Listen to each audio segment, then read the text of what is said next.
নমস্কার। আমি আরেকটি ভিডিও নিয়ে আপনাদের সামনে আসছি। যে আমাদের যে হনুমান বা বজরংবলী, ও ওনার কিছু জন্মকথা নিয়ে আপনাদের সাথে আমি আলোচনা করব। তো ওই হনুমানের মায়ের নাম ছিল অঞ্জনা, তবে কেউ কেউ আবার অঞ্জলিও বলে। তো সঠিক নাম তার অঞ্জনাই।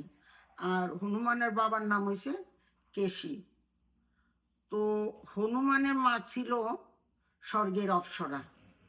একদিন তিনি মর্তে লোকে আসছিলেন ঘোরাফেরা করতে। হঠাৎ এক মণিকে দেখে তিনি একটু মুখ বেঁকা করে হাসছিলেন। তখন ওই মণি তাকে অভিশাপ দিয়েছিল যে পরবর্তীতে তুমি বানরের ঘরে জন্ম নিবে, বানরের ঘরে তোমারই হবে। তখন তাড়াতাড়ি উনি মুনির পায়ের মধ্যে পড়ে ক্ষমা ভিক্ষা চাইলেন যে আমি বুঝতে পারি নাই, যে মুনিবর আমাকে দয়া করেন।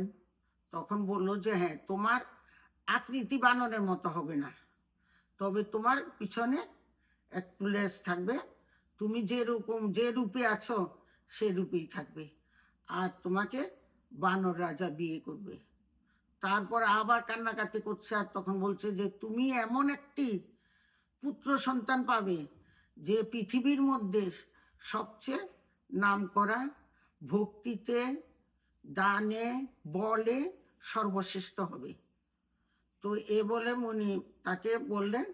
তো পরবর্তীতে তিনি ঠিকই বানরের ঘরে জন্ম নিলেন এবং তাকে বানর রাজা কেশী তাকে বিয়ে করলেন। বিয়ে করার পরে তারা দুইজনেই শিবের খুব ভক্ত ছিল। কেশীর তার গৃহদেবতা ছিলেন শিব। তো সব সময় শিবের আরাধনা করতেন, শিবেকেই করতেন। তারপরে একদিন এরা দেবতারা সবাই মিলে আলোচনা করলো যে রাম তো যাবে, সাথে লক্ষ্মীও যাবে, লক্ষ্মী আগে যাবে, রাম পরে যাবে। তারপরে এবার যে রামকে সাহায্য করতে দেবতারা তখন কি করলেন, প্রত্যেকের অংশ থেকে একজন একজন করে বীর পাঠালেন। তো মহাদেবের অংশের থেকে হলেন হনুমান, বর্মার অংশের থেকে হলেন জাম্বুবান, সূর্যের অংশের থেকে হলেন সূর্যদীপ, তারপরে বিশ্বকর্মার অংশের থেকে হলো নল। এইভাবে সব দেবতারা তাদের অংশের থেকে যে শ্রীরামচন্দ্রকে যুদ্ধের জন্য সাহায্য করার জন্য তারা মানে করলেন। তখন এবার মহাদেবে কি করলেন, তাদের বাড়িতে গেলেন, কেশী রাজা অঞ্জনার কাছে গেলেন একটা ফকিরের ভেষ ধরে, ভিক্ষুকের ভেষ ধরে, জামা টামা ছিঁড়া টিরা। তখন এরা যে মহাদেবকে ভোগ দেওয়ার জন্য 64 ব্যঞ্জন রান্না করছে, তারা মহাদেবের ভোগ নিবেদন করবে। ঠিক ওই টাইমে পাগলটা গিয়ে উন্মাদের মতো বলছে আমাকে খেতে দে, আমি 3-4 দিন পর্যন্ত খাই নাই, আমাকে খেতে দে, তাড়াতাড়ি দে। তখন কয় যে বাবা তুমি বসো, তোমাকে খেতে দেব। দুইজনই তারা ছিলেন খুব ভক্ত, অঞ্জনাও ছিলেন এবং অঞ্জনার স্বামী কেশীও ছিলেন, দুইজনই পরম ভক্ত ছিলেন। তখন উন্মাদের মতো করতেছে, এবার বলতেছে বাবা তুমি বসো, আমাদের যে কুলদেবতা যে শিব, তাকে আমরা পূজা দিয়ে তোমাকে দেব প্রসাদ। কয় যে কেন, শিবকে, সে শ্মশানে মশানে থাকে, সে একটা পাগল, পাগলরে তোরা খাওয়া দিবি আর আমাকে খাওয়া দিবি না। তখন এবার তাড়াতাড়ি এবার কি করছে, অঞ্জনা তাকেই দিয়ে দিছে, আর শিবকে ভোগ লাগায়নি, তাড়াতাড়ি তারে দিছে। আর এবার সে কি করছে, সব ছুঁইরা চতুর্দিকে ফালাইতেছে, যে তাদেরকে রাগান্বিত করতে চাইতেছে, কিন্তু তারা দুইজনে হাত জোর করে বসে রয়েছে। তো এভাবে কিছু তাণ্ডব করার পরে এবার হাসতে হাসতে দেখলেন যে সে পাগল আর কেউ না, স্বয়ং মহাদেব। তখন বলে যে তোদের ভক্তিতে আমি সন্তুষ্ট, আমার অংশ কিছুদিন পরে তোমার ঘরে জন্ম নিবে। তখন এবার মহাদেব কি করলেন, তার অংশটাকে একটা বলের মতো করে আপনি পবনদেবকে দিয়ে পাঠালেন যে অঞ্জনা শুয়ে আছে, তার গর্ভে তুমি এটা প্রতিষ্ঠিত করে আসো। তখন পবনদেব বলল যে প্রভু হ্যাঁ, এটা পৃথিবীতে অনেকেই জানবে যে এটা তোমার পুত্র, পবন পুত্র নামে খ্যাত হবে।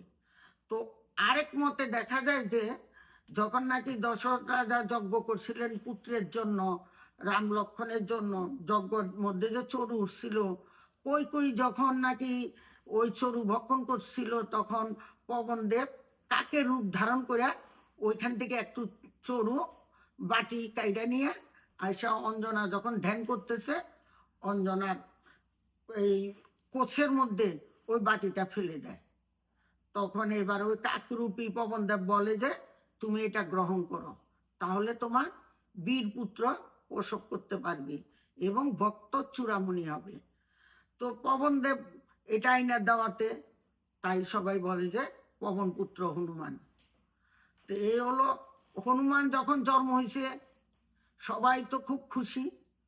সে তখন সূর্যকে লাল একটা গোলাকার দেখছে, সে মনে করছে এটা একটা ফল, ফল মনে করে সে তখনই লাভ দিছে, লাভ দিয়ে ওইটারে ধরার জন্য গেছে। তো ইন্দ্র ভাবছে যে সূর্যকে যদি এখন কিছু করে তাহলে তো পৃথিবী অন্ধকার হয়ে যাবে।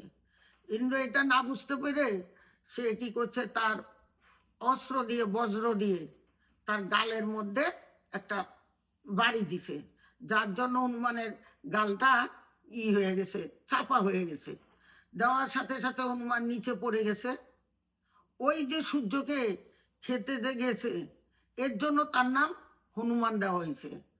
পরে এবার সে যখন প্রাণহীন অবস্থায় পড়ে রইল, তখন এবার পবনদেব খুব গরম হয়ে গেছে।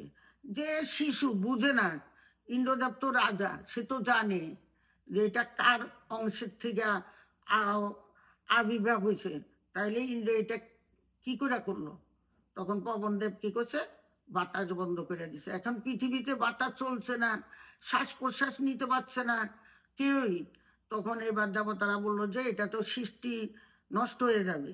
তাড়াতাড়ি সব দেবতারা কি করলেন, ওইখানে উপস্থিত হলেন। উপস্থিত হয়ে তারা ওই হনুমানকে তখন বাঁচিয়ে দিলেন। হনুমানের নাম তখন তার মা দিয়েছিল মারুতি, হনুমানের নাম ছিল মারুতি। তখন এবার দেবতারা সবাই মিলে তার নাম দিলেন হনুমান। তারপরে এবার ইন্দ্র দেবতারে আশীর্বাদ করলেন যে তুমি বজ্রের মতো, তোমার দুই বাহুর মধ্যে শক্তি হবে। পবনদেব আশীর্বাদ দিলেন পবনের চেয়েও দ্রুতগামী তোমার চলন হবে। তারপরে ওই বর্মা আশীর্বাদ দিলেন বর্মর বজ্রের মতো তোমার সমস্ত শরীর হবে, তেজে বর্ম তেজের মতো তোমার তেজ হবে। তারপরে শিব আশীর্বাদ দিলেন তুমি রুদ্র অবতার রূপে আবির্ভূত হবে, রুদ্রের মতো তুমি সব কাজ করবে। বিভিন্ন দেবতারা তাকে বিভিন্নভাবে আশীর্বাদ দিলেন এবং বললেন যে শিব বললেন যে তুমি অষ্টসিদ্ধি তুমি লাভ করতে পারবে। এর জন্য মহাদেবের ছিল নবম সিদ্ধি, ওইখান থেকে একটা হনুমানকে দেওয়াতে হনুমান অষ্টসিদ্ধি হয়ে গেল। তো সব কিছু সিদ্ধি লাভ করলো এবং বর্মা বলল যে কিছুদিন পরে ভগবান নারায়ণ আবির্ভূত হয়েছে এবং নররূপী রাজা দশরথের ঘরে তোমাদের সাথে দেখা হবে। কিছুদিন পরে তুমি রাম নাম জপ করতে থাকো, এইটাকে বলে দিলেন বর্মা। তারপরে এবার আমরা, এই তো গেল তার জন্ম কথা। তারপরে এখন আমরা আলোচনা করব যে রামায়ণে যে মেইন কতগুলি যে হনুমান কাজ করছে, সে হনুমান যদি সহযোগিতা না করত তাহলে রাম রাবণের যুদ্ধ এত তাড়াতাড়ি সহজভাবে সমাধান হতো না। বেশিরভাগ বড় বড় কাজগুলি হনুমান সমাধান করছে। তার মধ্যে প্রথম যখন নাকি সীতাকে হরণ করে নিয়ে গেল, তো এবার শর্বরী মায়ের কাছ থেকে খবর পেল যে সুগ্রীবের কাছে গেলে তাহলে সীতার সন্ধান পাওয়া যাবে। শর্বরী মার কথা তো আপনারা সবাই জানেন, তার গুরু বলে গেছেন যে রাম অবতার হয়ে আসবে। রামের জন্য সে 12 বছর পর্যন্ত রাস্তা খালি পরিষ্কার করতো আর ফুল ছিটাইতো, কখন রাম আসবে, আমার রাম আসবে, আমার ভাগ্যে প্রভু রাম আসবে, এই খালি তার মুখে ছিল। তারপরে রামকে দর্শন করার পরে তার দেহ বৈকুণ্ঠে চলে গেছে এবং শর্বরীর মুখে খবর পেয়ে তারা রাম লক্ষ্মণ দুজনে ঋষ্যমুখ পর্বতের দিকে রওনা হয়। এদিকে বালি তাকে সুগ্রীবকে তার রাজ্যের থেকে কিষ্কিন্ধার থেকে বিতাড়িত করে দেয়, তার রাজ্য রাখে এবং তার বউকেও রেখে দেয়। পরে এরা এসা মানে কয়েকজন মন্ত্রী টন্ত্রী নিয়ে হনুমান জাম্বুমান তারা সবাই মিলা নিজেরা নিজেরা 5-6 জন তারা ঋষ্যমুখ পর্বতে থাকে। যখন রাবণ সীতাকে নিয়ে যায় তখন সীতা দূর থেকে দেখে যে কিছু ওইখানে বসে আছে, তখন তার গয়নাগুলি শাড়ির আঁচলের মধ্যে পুটলি করে ওইখানে ফালাইলে যখন নাকি এবার শ্রীরামচন্দ্র যখন সুগ্রীবকে বলে, তখন সুগ্রীব বলে যে হ্যাঁ আমি দেখেছি। তারপর গয়নাগুলি যখন দেখার পরে তখন রাম চিনতে পারে, লক্ষ্মণকে দেখায়। লক্ষ্মণ শুধু তার পায়ের নপুর ছাড়া আর কিছুই চিনতে পারে না, যে আমি তো মা জানকীর সবসময় পায়ের দিকেই তাকিয়ে থাকতাম, আমি তো তার কখনো মুখের দিকে তাকাই নাই। তো এই গেল। এবার যখন হনুমান গেল, হনুমানকে পাঠালো সুগ্রীব রাম লক্ষ্মণকে মানে দেখার জন্য এরা কি গুপ্তচর নাকি বালি পাঠাইছে পরীক্ষা করার জন্য যখন গেল, প্রথম কিন্তু সংস্কৃত যে ভাষাটা আমাদের আছে এটা কিন্তু প্রথম হনুমানের মুখ থেকেই বের হয়েছিল। রাম লক্ষ্মণকে দেখে সে একটি সন্ন্যাসীর বেশ ধারণ করছিল, তখন এবার রাম তার মুখের দিকে তাকাইছে, সেও তাকাইছে। তারপরে এবার তার নিজ রূপে আসছে, রামকে প্রণাম করতে গিয়ে দেখে তার চরণে পদ্ম শঙ্খ সব দেখে হনুমান চিনা ফেলায়, যে তাকে তো আগে ইঙ্গিত দিছে তখন প্রভু তুমি চলো। এটা ছিল। তারপরে ছিল তার যে মূল কারণ ছিল সীতার অন্বেষণ করা। সবাই সব দিকে গেছে, তখন হনুমান ভুলে গেছে যে তার এত শক্তি আছে। জাম্বুমান তাকে মনে করে দিল, দেওয়ার পরে সে সমুদ্র লঙ্ঘন করে লঙ্কাতে ঢুকলো। ঢুকার সাথে সেখানে লঙ্কেশ্বরী নামে এক রাক্ষস লঙ্কা পাহারা দিচ্ছে। রাত্রের বেলা হনুমান চুপে চুপে যখন ঢুকবে লঙ্কেশ্বরীর সাথে যুদ্ধ বাজে। যুদ্ধে এবার সে লঙ্কেশ্বরী পরাজিত হয় এবং বলে যে আমি স্বর্গের অপ্সরা ছিলাম, আমি অভিশাপে রাক্ষস কুলে জন্ম নিয়েছি এবং লঙ্কাকে রক্ষা করছি, এখন আমি চলে যাচ্ছি, তুমি এইভাবে যাও। তখন হনুমান কি করলো, তখন ওই দিন অক্ষয় তৃতীয়া ছিল। অক্ষয় তৃতীয়ার ভোরের দিকে সে সব রাজমহল খুঁজছে, কোথাও দেখে না। তো হঠাৎ করে তার বিভীষণের সাথে দেখা হয়েছে। দেখা হওয়ার পরে এবার বিভীষণকে পরিচয় দিল, বিভীষণও তার পরিচয় পেল। তখন চুপকে বললো যে সে তো বনের মধ্যে আছে, তুমি যাও বটবৃক্ষের তলে, মা সীতা কি অট্টালিকার মধ্যে থাকবে এটা কি তুমি বুঝতে পারো না?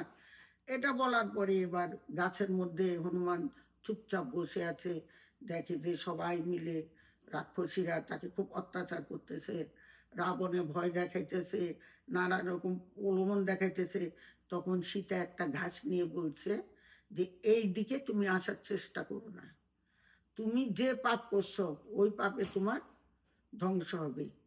এর মধ্যে আরেকটা কথা আছে, সীতা যখন জন্ম হওয়ার আগে আপনার যে মিথিলা নগর ওইটার নাম ছিল বেদবতী নগর। ওই দেশের রাজকন্যা ছিল, তার নাম ছিল বেদবতী। সে কিন্তু ছিল বিষ্ণুর উপাসক। তখন বাবা তাকে একটা ছোট আশ্রম করে দিয়েছে, সেখানে বসে সে বিষ্ণুর আরাধনা করত। একদিন রাবণ তার পুষ্পরথ নিয়ে ওইখান দিয়ে যাচ্ছে, বেদবতীকে দেখে সে পুষ্পরথ থামে, ওইখানে নামে বলে তুমি আমাকে বিয়ে করো, আমি তোমাকে বিয়ে করব। তখন সে বলছে যে না, আমি সন্ন্যাসিনী, আমি কাউকে বিয়ে করতে পারি না। তখন জোর জবরদস্তি করছে, এবার বলছে তুমি আমাকে স্পর্শ করবে না। তারপরও রাবণ তাকে স্পর্শ করার পরে সে অগ্নিকুণ্ডের মধ্যে নিজে নিজে প্রাণ দিছে এবং বলছে আমি এখানে আমার জীবন দিলাম, এই জায়গার নাম হবে মিথিলা ভুবন, আমি আবার পুনরায় এইখানে জন্ম নেব, আমার কারণে তোর সবংশে ধ্বংস হবে। ওই বেদবতী পরবর্তী জন্মে সীতারূপে জন্ম নিয়েছে। তারপরে এবার যখন হনুমান প্রভুর অঙ্গুরি দেখাইলেন, তখন সীতা তো বুঝতে পারলেন, সব কিছু প্রভুর কথা বললেন, সীতা কান্নাকাটি করলেন এবার সে ফল কয় মা আমি ফল টল খাই আসি, তাদের দুইজনের মধ্যে কথা হলো। এইদিকে এবার তারা রাবণের ছেলেরে মারলো, মারার পরে ফল গাছটা সব ভাইগা চূড়া কয় যে আমি কিছু উৎপাত কইরা যাই, আর তাদের শক্তি সম্বন্ধে কিছু যাই না যাই, প্রভুকে তো আমার জানাতে হবে।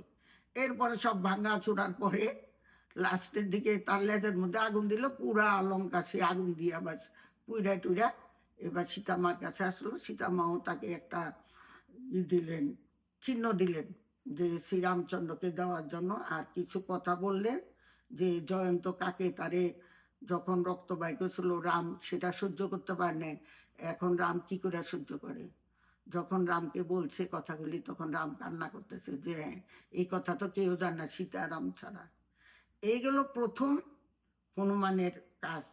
দ্বিতীয় কাজ হলো যখন নাকি ওই রাম লক্ষ্মণরে নাক পাশে বন্ধন করছে, বন্ধন করার পরে গরুরে ইন্দ্রজিতে বন্ধন করছিল, গরুরে স্মরণ করছে, গরুর পাখি এসে তার নাকপাশ বন্ধন থেকে মুক্ত করছে, করার পরে গেল এই ঘটনা। তারপরে মহিরাবনে আবার রাম লক্ষ্মণকে হরে নিয়ে যায় পাতালে। তো সেখান থেকেও ভদ্রাকালীর কাছের থেকে হনুমানই উদ্ধার করে আনে। তখন হনুমান সব জায়গায় যখন খুঁজছে, নরকও গেছে, অনেক পাপি টাপিকে উদ্ধার করে আইছে নরকে গিয়া রাম নাম বইলা। তারপরে এবার শেষে দেখলো যে তাদের যেখানে রাম লক্ষ্মণ শুইছে সে ছিল মায়াবী। যে বিভীষণ কিন্তু বারবার সাবধান করছে যে মহিরাবণ হইছে খুব মায়াবী, সে যে কোনো ছলনা করে হয়তো বিভীষণের রূপ ধরেই হরণ করছিল, কিন্তু এটা হনুমান বুঝতে পারে না। পরে গিয়ে দেখে যায় পাতালের মধ্যে বলি দেওয়ার জন্য ভদ্রাকালীর কাছে রাখছে। তখন হনুমান এবার গিয়া ভদ্রাকালীরে ধরলো যে কি ব্যাপার। তখন বলছে যে না আমি করবো না, তুমি এটা বিহিত করো। তো রাম লক্ষ্মণের বলি দেওয়ার হাত থেকে হনুমানই এবার মহিরাবণ যখন ভদ্রাকালীকে প্রণাম করছে, প্রণাম করার সাথে সাথে এবার মহিরাবণ খড়গ দিয়া হনুমান খড়গ দিয়া মহিরাবণের দ্বিখণ্ডিত করে। করার পরে এবার যুদ্ধ লাগে। তো মহিরাবণের বউ অন্তঃসত্ত্বা ছিল, তার পেটের মধ্যে যখন হনুমান সেও আসছে যুদ্ধ করতে লাথি মারে, তখন মহিরাবণের ছেলে আবার অহিরাবণ হয়েই সে যুদ্ধ করে। তো তারও বধ করে করে এবার রাম লক্ষ্মণকে উদ্ধার করে আনে। তারপরে এই যে কতগুলি বড় বড় কাজ হনুমানই করছে। তারপরে মনে করেন চণ্ডী অশুদ্ধ করতে বৃহস্পতি ঠাকুর রাবণের মন্দিরে বসে চণ্ডী পাঠ করছে। তো তার চণ্ডী কিভাবে অশুদ্ধ করবে, বর্মা এসে বলল শ্রীরামচন্দ্রকে যে দেবীকে যদি করতে চাও, ওর থেকে বিমুখ করতে চাও, তাহলে ও চণ্ডী পাঠ করতেছে, ওইখানে গিয়া চণ্ডী অশুদ্ধ করে আসো। তখন কে যাবে? ও হনুমান। তখন হনুমান গেল, গিয়া ওই মক্ষিকার রূপ ধইরা ওই সব লাইনকে লাইন মুছে দিতেছে। দেখে যে না বৃহস্পতি ঠাকুরের মুখস্থ কণ্ঠস্থ ঠোঁটস্থ ছিল, যার কারণে হনুমান কিছুতেই কিছু করতে পারছে না। তারপরে এবার হনুমান নিজের রূপ নিয়ে এবার বলল যে এমন এক মুষ্টিতে আঘাত করব তোমার সব ভুলে যাবে। যখন হনুমান মুষ্টি আঘাত করতে যাবে তখন বৃহস্পতি ঠাকুর নমস্তস্যর জায়গায় নমস্পর্শই বলে বলেছে। তখন হনুমান কয় আমার কার্য সিদ্ধি হয়ে গেছে। এদিকে মা তখনই মন্দির থেকে বেরিয়ে বললেন যে রাবণ আমি তোমাকে আর রক্ষা করতে পারলাম না, যেহেতু আমার চণ্ডী অশুদ্ধ হয়ে গেছে। এরপরে বললেন যে বর্মাইশা বললেন 108টা নীলপদ্ম দিয়ে দেবীকে আরাধনা করতে। তখন দেবীকে আরাধনা করতে নীলপদ্মর জন্য হনুমান গিয়ে কি করছে, গাছের নিচে বসে আছে। তখন রামচন্দ্র চালাকি করে বলছেন যে আজকে আমি বিক্রি হব, আমাকে কে কিনবি, তোরা আয়, আজ বাজারে সস্তা দরে রাম বিক্রি যায়। তখন যখন এগুলি করতেছে কতক্ষণ পরে হনুমান আইসা বলে আচ্ছা প্রভু এক জিনিস কি দুইবার বিক্রি হয়? কয় না। কয় তাহলে তুমি তো আগেই আমার কাছে বিক্রি হয়ে গেছো, যখন আমি মা সীতার অন্বেষণ করে আনছি খবর দিছি সেই দিনই তো তুমি বলছো যে তুই আমারে কিনে নিছস, আমি তোর হয়ে গেছি। তো এক জিনিস তো দুইবার বিক্রি হয় না, তুমি কেন আবার বলছো বিক্রি হবে? তো তুমি কয় যে হ্যাঁ আগেও তোর ছিলাম এখনো তোর হইলাম, শ্রীরামচন্দ্র যখন হেসে হেসে কথা বলছে, কয় শুনো, তুমি গোপনে গোপনে সবার ইচ্ছা পূরণ করো। কয় সবার ইচ্ছা মানি? তখন বলল যে যেদিন তোমাকে গরুর পাখি নাগপাশ থেকে বন্ধন থেকে মুক্ত করে, ওই দিন তুমি কি করছিলে? কয় কই, আমি তো কিছু করি না। কয় প্রভু, তুমি আমার সাথে চালাকি করো না। আমি ছোট্ট একটা বানর সেজে গাছের মগ ডালে বসেছিলাম, তুমি তোমার গরুরের পাখার নিচে কৃষ্ণরূপ দেখাইছিলা। তুমি তেতা যোগে থাইকা কিভাবে কৃষ্ণরূপ দেখাইলা? আমি তো রামরূপ ভালোবাসি, আমি তো কৃষ্ণরূপ ভালোবাসি না। তখন কয় ভক্তে, তুমি ওইখানে একটা বাঁশের বাঁশি হাতে করে তুমি কৃষ্ণ সাজছিলা। তো এবার কয় তাহলে তো আমি ধরা পড়ে গেলাম তোর কাছে, এখন কি করব? হ্যাঁ, দাপর যুগে তুমি যখন দ্বারাকাতে কৃষ্ণ রূপ নিবে, আমি কিন্তু সেখানে রাম রূপ তোমার দেখতে চাই। ওটা যদি আমরা দেখাতে পারো তাইলে আমি নীলপদ্ম আনতে যাব। তখন বললো, এবার ভগবান স্বীকার করলো যে হ্যাঁ ঠিক আছে। তারপরে গেল এটা। এর পরবর্তীতে এবার বললো যে হনুমান নীলপদ্ম আনলেন, দেবী পূজা হলেন। এবার দেবী বললেন যে রাবণকে বধ করতে হলে রাবণের মৃত্যুবাণ লাগবে। তখন মৃত্যুবাণটাকে বিভীষণ বললো যে মৃত্যুবাণ আছে মন্দাদরির কাছে, তবে কোথায় আছে কি আছে আমি কিন্তু জানি না। তখন কয় এটা হনুমান ছাড়া কেউই পারবে না। তখন হনুমান কি করলেন, সেখানে গিয়ে বৈদজ্ঞের ভেষ ধরলেন। বৈদজ্ঞ মানে কি, আপনার গণক, যে কুষ্টি দেখে হাত দেখে, গণক সাইজা ওখানে গেলেন। জয়া মন্দাদরি সব রানীদের সামনে বলতেছে যে আমি তোমাদের একজন বৈদজ্ঞ আসছি, রাজার কুষ্টি টুষ্টি সময় টময় আমি এগুলি করব। তখন তারা করতেছে পরিচয় কি, আপনারা তো চিনি না, আপনি কোথায় থাকেন, সবাই জিজ্ঞেস করতেছে। তখন হনুমান বলছে, পরিচয় কি দিব রানী তোমারে, আমি বৃদ্ধ বয়স দৈবগ্র, বৃদ্ধ বয়স দৈবগ্র, দ্বার পণ্ডিত রাজার দ্বারে, তুমি কি আর চিনবে রানী আমারে, পরিচয় কি দিব রানী তোমারে, আমি বনে করি বাস, আমার নিত্যই উপবাস, শোষা কলা ভাঙ্গি তোর মুস করি সর্বনাশ, শোষা কলা ভাঙ্গি তোর মুস করি সর্বনাশ, যখন যা পাই তখন তাকাই, যখন যা পাই তখন তাকাই, খাই কেবল হাতের বলে, তুমি কি আর চিনবে রানী আমারে। তখন আরেক রানী বলছে, আচ্ছা ঠাকুর মশাই, আপনি কি বিয়ে শাদী করেন নাই? তখন হনুমান বলছে, জানি না বাড়ির ঠিকানা, তাতে তো পাত্রী জুটে না, বৃদ্ধ বসে কেউ তো এসে বিবাহ দেয় না, আমার বিয়ের বয়স শেষ হয়েছে, পারি না সে বিয়ে করতে, তুমি কি আর চিনবে রানী আমারে। তখন কয় যে আচ্ছা ঠিক আছে বুঝলাম, এখন আপনি গণনা করেন। তখন হনুমান গণনা করে দেখেন তো আমাদের রাজার সময় কিরকম, যুদ্ধের সময় কি করুন। তখন হনুমান কইতেছে যে আমি তো গণকের মাথা মুন্ডু কিছুই জানি না, মনে মনে করতেছে প্রভু রাম, আমি লজ্জা পাইলে তুমিও লজ্জা পাইবা, তুমি আমার এই সময় রক্ষা করো। তখন এবার মাটির মধ্যে খালি আঁকতেছে। এবার মন্দাদরিকে বলতেছে রা, রা উঠছে। তো রাতে রামও বুঝায়, রাতে রাবণও বুঝায়। তখন মন্দাদরি ভাবছে যে রাবণের কথাই বলতেছে, রা জয় হবে। ও আচ্ছা, তাহলে বলেন তো এখানে আর কি আছে। তখন হনুমান চালাকি করে এখন বলতেছে, এম, উম, সূর্য মামা বসলেন পাটে, ঝুনা নারকল আপনে ফাটে, নদী নালায় উঠলো বান, রানী তোর ঘরে আছে মৃত্যুবান। এবার মন্দাদরি বলতেছে, উমা, এ তো আসলে দেখে যে খুব ভালো গণক, কি করে জানে আমার কাছে যে মৃত্যুবান আছে।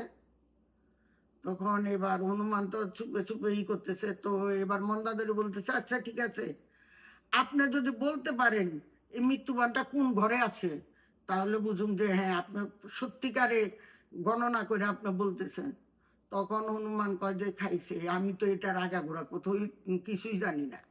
তখন নিচের মধ্যে খালি আঁকি ঝুঁকি করতেছে, রাম নাম লিখতেছে, মুছতেছে, আর কানা চোখে চোখে চাইতেছে। বানরেরও চঞ্চল স্বভাব, নারীদেরও মেয়েদেরও চঞ্চল স্বভাব। যেই ঘরে নাকি মৃত্যুবান রাখছে, বারবারই ওই দিকে তাকাইতেছে। এবার হনুমানও ঠিক ওই দিকেই তাকাইতেছে। এরপরে যখন বারবার তাকাতাকি করতে করতে হনুমানের চোখে পড়ে যায়, তখন হনুমান আত্মের আন্তাদের উপরে জয় শ্রীরাম বইলা এবার দেখা যায় যে ওই রুমেই আছে। তখন মন্দাদেবী কয় যে হ্যাঁ ওখানেই আছে।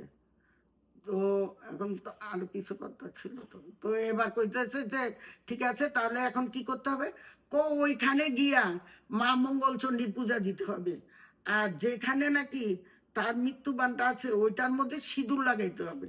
তখন অসুবিধা নাই, বনের মধ্যে তো ফলের বাগান আছে রাবণের, তারা ফলের টাল দিল। মঙ্গল চণ্ডী কয় যে তোমরা সবাই চলে যাও, দরজা বন্ধ করো, এবার তোমরা জোকার দাও। এদিকে কয় মা মঙ্গল চণ্ডী তুমি মনে কিছু নিও না, আমি তো পূজার কিছুই জানি না, রাম নামে নিবেদন করে আমি সব খাইয়া ফেলাই। এবার হনুমান তো ইচ্ছা মতো পেট ভরে খাইতেছে, সবাই কয় যে ঠাকুর মশাই আওয়াজ পাই না কে, কয় থন থনা থন, জোকার দাও, মানে মুখের মধ্যে তো খাওয়া, উত্তর দিব কি করে। তা খাওয়া টাওয়া শেষ হয়েছে, গিয়ে সিঁদুর টিঁদুর দিবে, এক লাঠি মাইরা মৃত্যুবানটা হাতে নিয়ে দরজার মধ্যে লাথি মারে এক লাফে গিয়া প্রাচীরে উঠছে। তখন এবার সবাই করতেছে উমা এ কি, কয় যে এবার সব রানীরা বলতেছে মধু কলা খা কলা খা, মধু আর কলা খাবে না, যা খেয়েছে সব হয়েছে। তখন এবার সব রানীরা বলতেছে ও দিদি তোর ঠাকুর যায়, ফুচকা ফুচকা বসন দেখা যায়, কোন থেকে কোত্থেকে এক পোড়া বান্দর বানটি এসে নিয়ে যায়, ও দিদি তোর ঠাকুর যায়। যখন এবার বান নিয়ে রামের হাতে দিলেন, রাম যখন দেখালেন যে রাবণকে, তখন রাবণে কয় হ্যাঁ সত্যি তুমি ভগবান, সত্যি তুমি অসাধ্য সাধন করতে পারো। তারপরে আবার সীতা উদ্ধারের সময়, উদ্ধার করে আসার সময় অগ্নি পরীক্ষা, সেখানেও তার অনেক বড় ভূমিকা ছিল। বর্মার সাথে কথা বইলা সে নাইকল টাইকল নিয়ে ও অগ্নি পরীক্ষার মধ্যে আগে বইলা আসছে আমার মা জানকীর যাতে কিছু হবে না। তো বর্মা নিজেই বৈশা ছিলেন, সেখানেও তার ভূমিকা ছিল।